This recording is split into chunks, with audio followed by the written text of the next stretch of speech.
Springtime in Colorado, springtime everywhere can mean that you have to play in the wind. You see this here, it's pretty darn windy today.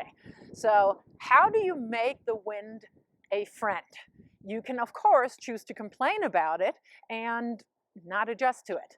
On the other hand, you can really think your way through it and make the wind your biggest helper. So here are some tips on how to play in the wind. So before every point, check where the wind is coming from. And you clearly see here that the shorter windscreen here is being pushed from the west. So here's how you play with crosswind. So the first scenario that we have is crosswind. So if you're the player down here, if you're a right-handed player and the ball's coming to you, to your backhand side, you got to be ready to give yourself a little bit more space because the ball will be pushed into you. If the ball's coming to your forehand side, you got to be prepared to potentially give it one or two more adjustment steps because the ball's being pulled away from you. The same is true, of course, on the other side. If we have a forehand here, ball is coming in here, the ball will be pushed into you. If it comes to the outside, the ball will be pulled away from you. So you're always having to be ready to give it a few more adjustment steps. Footwork adjustments in the wind.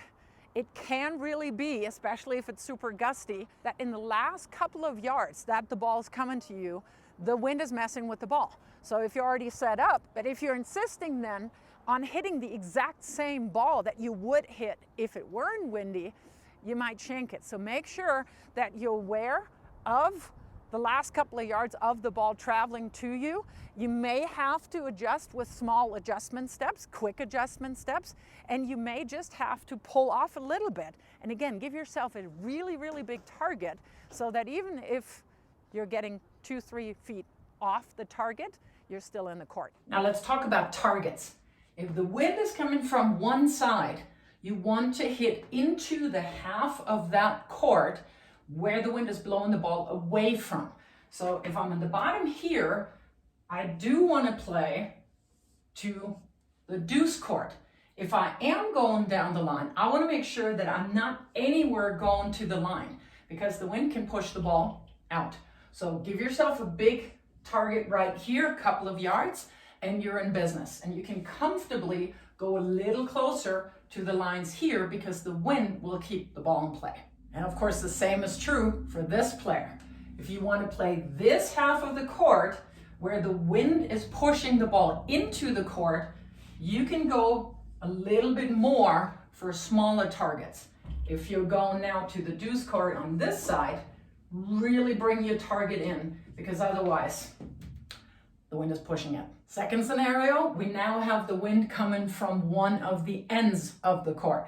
So in this example, the wind is coming from the top here and blowing straight down at us here.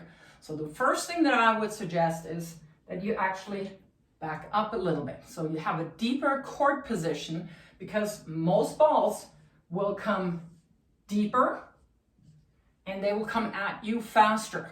So you have to be ready. If you have a closer court position to the baseline, you have to be ready to move back. Especially higher balls might bounce over your head if you're too close to the baseline. So back up a little bit. Even if this person is then starting to drop shot you, the ball is still going to move towards you a little bit more. So of course, totally different on the other side. Any ball that I'm hitting from this end will most likely end up being a little shorter, especially slices do not come up at you. So they're just dying and you got to be ready to move up into the court there. In terms of how to hit the ball and where to hit the ball, I think it's easier to play against the wind because you can comfortably hit into the wind and go for a little bit more because the wind's going to keep the ball in play.